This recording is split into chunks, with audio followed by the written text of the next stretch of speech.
हिमाचल प्रदेश में सरकार ने कोविड के टीकाकरण का जो अभियान चलाया है उस पे कांग्रेस पार्टी को गहरा ऐतराज है और कल ही इस बारे में चर्चा हुई थी और हम चाहते हैं कि आपके माध्यम से हम ये बात उठा सकें कि टीकाकरण जो है लोगों का फंडामेंटल राइट है, इलाज का अधिकार लोगों को है। लेकिन हिमाचल प्रदेश के मुख्यमंत्री जी का आज एक बयान आया है कि जो युवा लोग हैं या 18 से 44 वर्ग के लोग हैं उनको 15 जून तक टीकाकरण नहीं होगा। ये सरकार की एक बहुत बड़ी नाकामी है, बहुत बड़ा फेलियर है कि मुख्यमंत्री जवाब दें कि टीकाकरण पूरी तरह बंद कैसे हो गया। वैक्सीन जो है प्रदेश में अवेलेबल क्यों नहीं है और प्राइवेट अस्पतालों के पास टीका कहां से आया। और अब टीकाकरण जो है अमीरों के लिए टीकाकरण हो गया कि वो तो जाके प्राइवेट में टीके लगवाएंगे और प्राइवेट हॉस्पिटल्स को आपने अगर टीके उपलब्ध करवाए हैं और आपने उसके रेट दे दिए हैं कि कोविशील्ड का 850 रुपए का लगेगा और कोवैक्सीन का 1250 रुपए का लगेगा, इसका मतलब जो अमीर लोग हैं वो तो जाके प्राइवेट सेंटरों में अब टीके लगवाएं।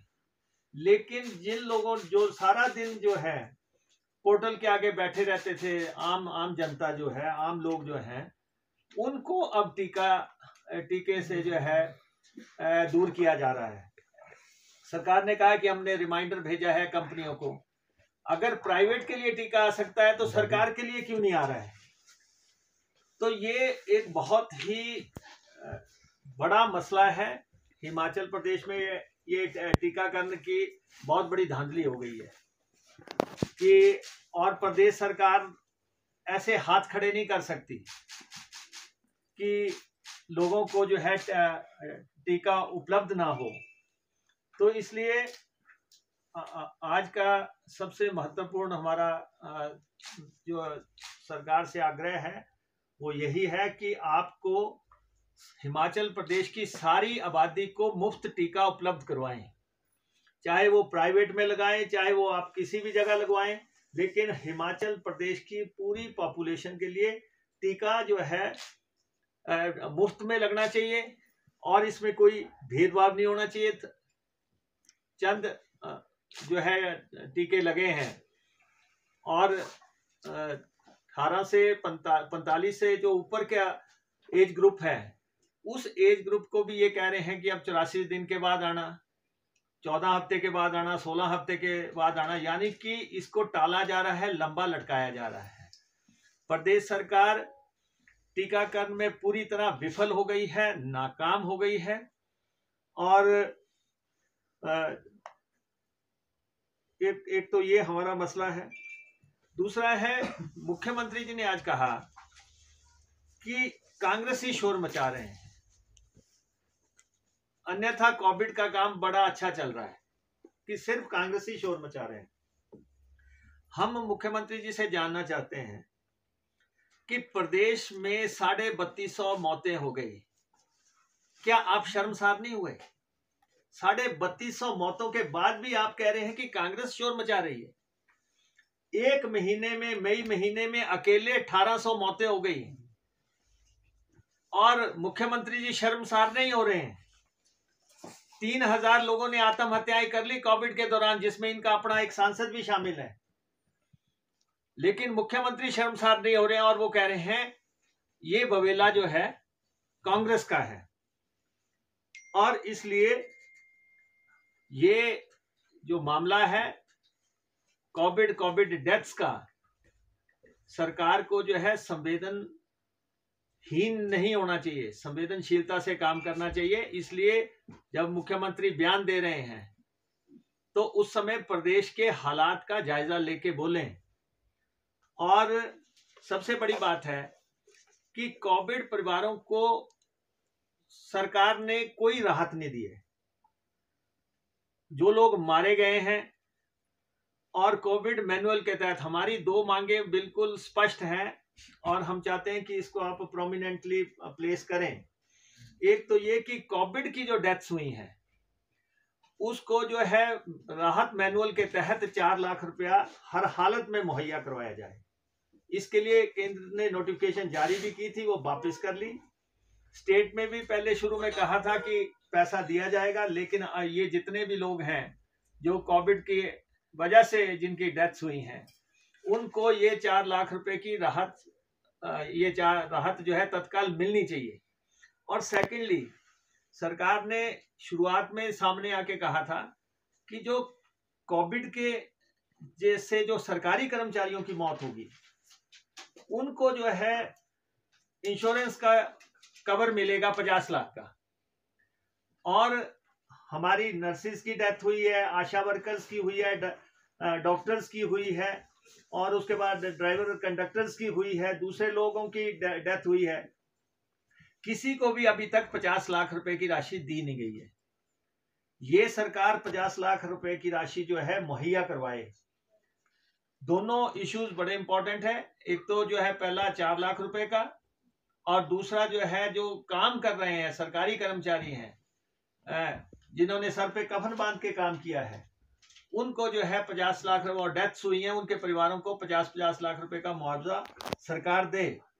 और आशा वर्कर से जितना काम लिया जा रहा है उनके लिए फिक्स्ड वेतन जो है मुहैया करवाए सरकार। अब क्योंकि अब 1.5 साल हो गया, 23 मार्च के बाद से लगातार आशा वर्कर्स जो है उनको घरों में भेजा जा रहा है, जो लोग आइसोलेशन में है वहां पे भेजा जा रहा है। तो उनके बारे में भी सरकार कोई स्थायी अच्छी जो है सैलरी का पैकेज लेके सामने आए। और इसके अलावा जो है मुख्यमंत्री जी ने आज कहा कि हमारे पास जो है कोई बेड की कमी नहीं है। हम बेड्स की कमी की बात बाद में करते हैं, हम बात कर रहे हैं आईसीयू बेड्स की, जिसकी वजह से लोगों की मौत हो रही है। जो क्रिटिकल पेशेंट हैं, जब उनको रेफर किया जा रहा है या जब उनको जो है आईसीयू बेड नहीं मिल रहे हैं, प्रदेश में सरकारी तौर पे जो है 290 आईसीयू बेड्स दिखाए जा रहे हैं, जिनमें काफी बेड्स जो है प्राइवेट सेक्टर के भी दिखाए जा रहे हैं और काफी ऐसे हैं जो काम ही नहीं कर रहे हैं। और इसलिए सरकार जब कह रही है कि हम 3rd वेव के लिए तैयार हैं, 3rd वेव के लिए तैयारी की घोषणा आप तब कर रहे हैं जब प्रदेश में 1 महीने में 1800 मौतें हुई हैं। तो इसलिए सरकार जो है आईसीयू बेड्स को इंक्रीज करने के लिए क्या कदम उठा रही है। मेनली तो जब किसी को चाहिए, और बहुत लोग तिल तिल करके मरे हैं।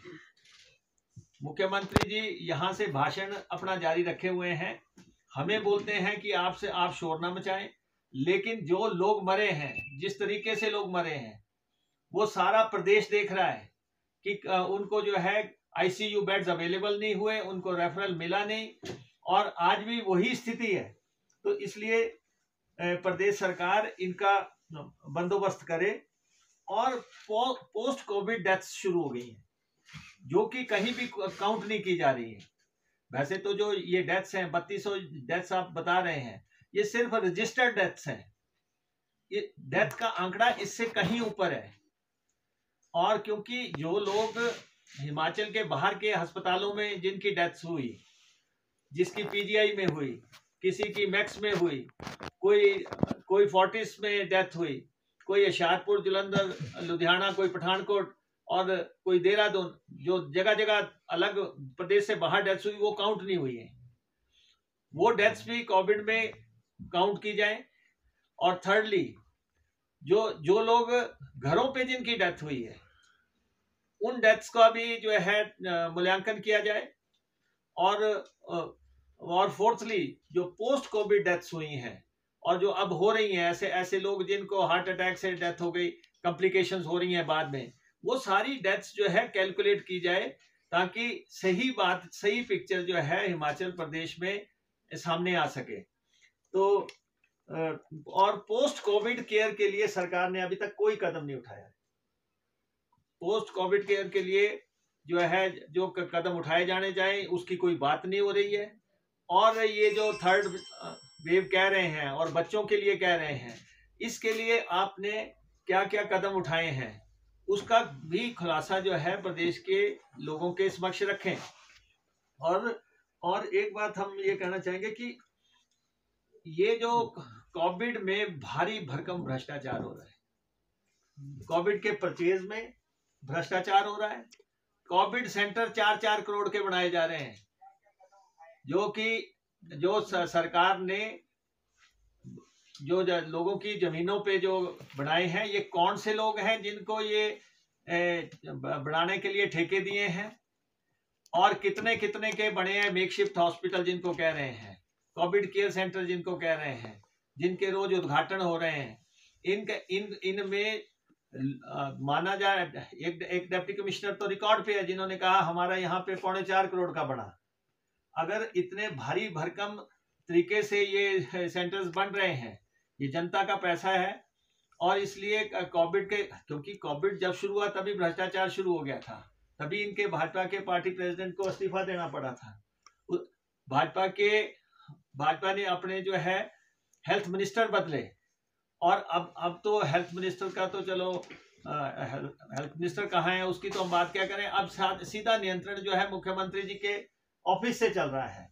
तो कोविड में जो कुछ भी होगा उसकी जिम्मेवारी जो है मुख्यमंत्री जी की है, क्योंकि जब सब कुछ संचालन मुख्यमंत्री कर रहे हैं अपने अपने दफ्तर से, और ऑफिसर्स के ऑर्डर्स आप देख रहे हैं किस ढंग से रात के अंधेरे में बदल जाते हैं। अभी कल एक ऑफिसर लगाए थे हॉर्टिकल्चर में, आज हटा दिए गए। कल जो है एक ऑफिसर लगाए थे आयुर्वेदा में, आज वो हटा दिए गए। मुख्यमंत्री बताएंगे कि क्या कंपल्शन है, क्या दबाव है, किसके दबाव में जो है आप जो है 24 घंटे भी जो है ऑर्डर्स को झेल नहीं पा रहे हैं। और खासतौर पे आप कहा गया था कि हेल्थ सेक्रेटरी के पास कोई और काम नहीं होगा। एक दिन के बाद ही आपने हेल्थ सेक्रेटरी से आयुर्वेदा छीन के उनको जो है हॉर्टिकल्चर डील करने के लिए, क्या एक सेक्रेटरी भी जो है नहीं दे पा रहे हैं कि उनके पास भी जो है आप एडिशनल चार्जेस दे रहे हैं, जबकि खुद जो है ऐसा इंप्रेशन दिया गया है। और फॉरेन से जो दवाइयां आई हैं, फॉरेन से जो साथ में सामान आया है, उसकी भारी बंदरबाट हो रही है। सरकार जो है सामने रखे कि क्या क्या सामान आया, यहाँ पे कजाकिस्तान से सामान आया, या ओमान से सामान आया, या फिनलैंड से सामान आया है, यहाँ इंग्लैंड से आया है, अमेरिका से आया है, और कई कंट्रियों से सामान आ रहा है, उसको जो है कहाँ पे भेजा जा रहा है। ये सारे प्रदेश का अधिकार है इन चीजों पे, और हर जगह जो है हर जिलों में जो है इसको समानता से भेजा जाना चाहिए। लेकिन इसको जो है हश हश मैनर में जो है गैस के सिलेंडर आए हैं, ऑक्सीजन कंसंट्रेटर्स आए हैं, ऑक्सीमीटर्स आए हैं, दूसरी चीजें आई हैं, ये सारी चीजें जो है सारे प्रदेश को संतुलित तौर पे जो है वितरित होनी चाहिए थी, वो भी जो है इसमें हेराफेरी की जा रही है। और सबसे बड़ी बात है कि कोविड काल में बहुत से लोग बेरोजगार हो गए, बहुत लोग बेरोजगार हुए हैं, और उनकी मदद सरकार किसी स्तर पे नहीं कर रही है। और कोविड काल में बैकडोर पे लोगों की भर्तियां की जा रही हैं। जब लोग जो है इलाज के लिए तरस रहे हैं, ये चोरी चुपके पूरे प्रदेश में जो है भर्तियां कर रहे हैं डिपार्टमेंट्स में, ताकि अपने चहेतों को भरा जा सके। ये हिमाचल प्रदेश के बेरोजगारों से बहुत बड़ा धोखा हो रहा है कि आप जो है पब्लिक सर्विस कमीशन का रास्ता नहीं ले रहे हैं, आप सबऑर्डिनेट सिलेक्शन बोर्ड का रास्ता नहीं ले रहे हैं, आप डिपार्टमेंटल भर्ती का रास्ता नहीं ले रहे हैं, और आप जो है अंदर खाते जो है ये भर्तियां करके जो है अपने चहेतों को या अपने कार्यकर्ताओं को भरने का प्रयास कर रहे हैं। इसका जो है कांग्रेस पार्टी डट के विरोध करेगी। और जो आइसोलेशन किट्स बनाई हैं, ये जो है लोगों ने चंदा दिया है, दान दिया है, या दूसरे लोगों ने सामान दिया है, आपके जो है जो आइसोलेशन किट्स को जो है कार्यक्रम करके बांटा जा रहा है, संक्रमित लोगों को बैठकों में बुला के बांटा जा रहा है।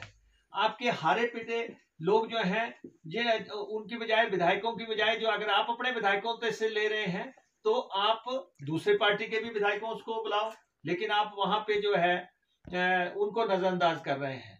तो इसलिए ये संक्रमित लोगों को जो सामान जाना है उसकी बाहर जगह जगह नुमाइश लगाई जा रही है, उसके स्थानों पे नुमाइश लगा के बाहर दिखाया जा रहा है कि ये सामान हम दे रहे हैं। वो तो वैसे ही जो है संक्रमित हो जाएगा, और सामान्य आदमी उसको बांटे क्यों? वो तो अधिकारी जो है आशा वर्कर्स का है या हेल्थ डिपार्टमेंट का है। तो इसलिए ये जो आप कर रहे हैं ये किसी भी ढंग से सही नहीं है। और इसके अतिरिक्त कोविड काल में आज जो है हिमाचल प्रदेश सरकार अपनी छवि निखारने के लिए एजेंसी हायर कर रही है। आज उसके टेक्निकल बिड्स हो रहे हैं। करोड़ों रुपए की लागत से एक एजेंसी को हायर किया जा रहा है कि वो जयराम सरकार के गिरते ग्राफ को और जो छवि जो है नीचे गई है उसको दुरुस्त करने के लिए, ब्रांडिंग के लिए जो है एजेंसी बुलाई जा रही है। और उसमें भी जो है हेराफेरी हो रही है, उसमें भी मेरिट पे काम नहीं हो रहा है। कुछ लोगों के चहेतों को जो है हिमाचल प्रदेश सरकार में अब सूचना एवं जनसंपर्क विभाग पे कोई भरोसा नहीं रहा सरकार का। अब प्राइवेट लोग आएंगे सारे में, जो कि इनकी छवि को निखारने के लिए जो है काम करेंगे। तो ये स्थितियां प्रदेश में बनी है।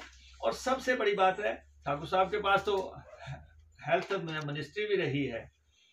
हिमाचल प्रदेश में दवा का बहुत बड़ा काम होता है, फार्मा का काम बहुत बड़ा है, लेकिन नकली दवाओं का जिस ढंग से भंडाफोड़ हो रहा है, सरकार बताए कि इसके पीछे कौन लोग हैं। सरकार के अधिकारियों की मिली भगत के बगैर ऐसा हो नहीं सकता कि करोड़ों रुपए की फर्जी दवाइयां बन रही हो, करोड़ों रुपए के ऐसे कैप्सूल, टीके और ये बन रहे हो। आप देख रहे हैं कि पांवटा साहब में 15 करोड़ रुपए की दवाइयां पकड़ी गई। 15 करोड़। पंजाब की पुलिस आई और पंजाब की पुलिस ने आके इसका भंडाफोड़ किया। जो दवाइयां दिल्ली जानी थी वो अमृतसर कैसे पहुंच गई, कौन पहुंचा रहा था? नंबर 1। दूसरा, आज की अखबारों में आपने रिपोर्ट किया हुआ है कि काला अंब में 5 करोड़ रुपए की नशीली दवाइयां जो है वो पकड़ी गई। वो कौन बना रहा था, कौन लोग हैं, किसके चहेते लोग हैं, ये कैसे हो रहा है? फिर चंडीगढ़ पुलिस ने आके बद्दी में रेमडेसिविर दवाइयों का जो है भंडाफोड़ किया था और 6-7 लोग अरेस्ट किए। और नालागढ़ में भी एक कंपनी जो है फर्जी दवाइयां बना रही थी। ऐसे लगातार केसेस आ रहे हैं। इसका मतलब बहुत बड़ा जो है घोटाला इस दौरान जो है दवाइयों के मसले में हो रहा है। और ये देशद्रोह है। जब देश में ऐसी आपदा आ रखी है और यहाँ पे फर्जी दवाइयां बनाई जा रही हो और उसको इस तरीके से उसकी खेपें पहुंचाई जा रही हो और बाहर की पुलिस आके एक्शंस कर रही हो, तो ये बहुत बड़ा मसला है। सरकार इसमें बताए कि ये किस तरह से हो रहा है। तो ये जो हमारे मसले हैं, इसमें एक इम्पॉर्टेंट मसला है महंगाई का। कोविड काल में जितनी महंगाई हो गई है, आज पेट्रोल का रेट जो है 90 रुपए से ऊपर चला गया है, डीजल का रेट 83-84 रुपए हो गया है, और उसके बाद गैस का रेट 900 रुपए के आसपास हो गया। सीमेंट का रेट 400 रुपए से ऊपर 425 तक पहुंच गया है। सरिया का रेट 6500 रुपए से ऊपर हो गया है, 7000 तक भी पहुंच गया है। और सरसों का तेल जो है वो 200 रुपए 210 रुपए तक पहुंच रहा है। दालें कोई 100 रुपए से नीचे नहीं रही हैं। ये भारी भरकम महंगाई हो रही है।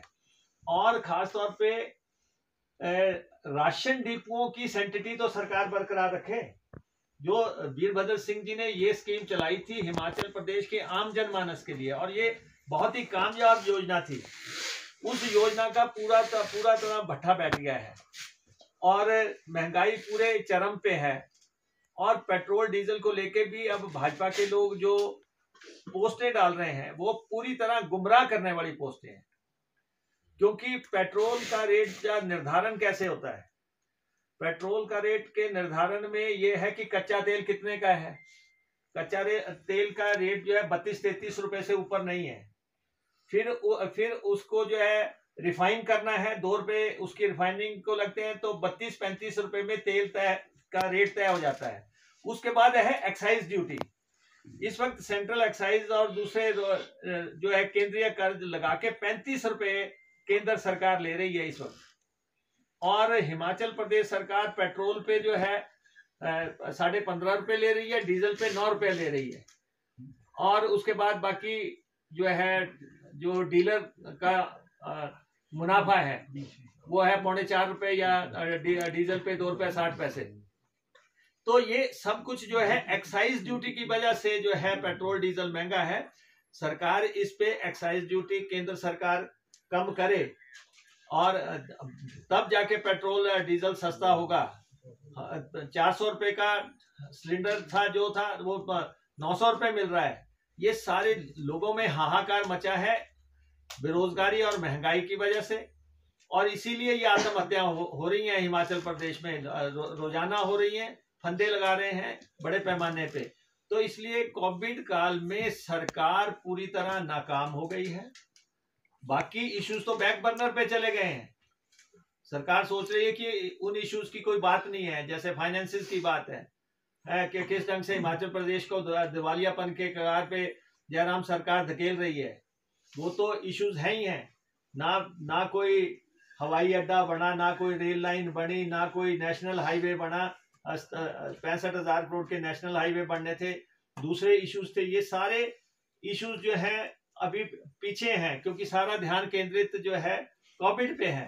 लेकिन कोविड सरकार की नाकामियों का जो है ये पूरा जीता जाता मिसाल है। और इसलिए मुख्यमंत्री जी रोजाना कांग्रेस को कोसने की बजाय, कांग्रेस पे लांछन लगाने की बजाय इसमें जो है इफेक्टिव कदम अभी भी उठाएं, क्योंकि अब अगर वो खुद कह रहे हैं कि तीसरी बेईमानी है।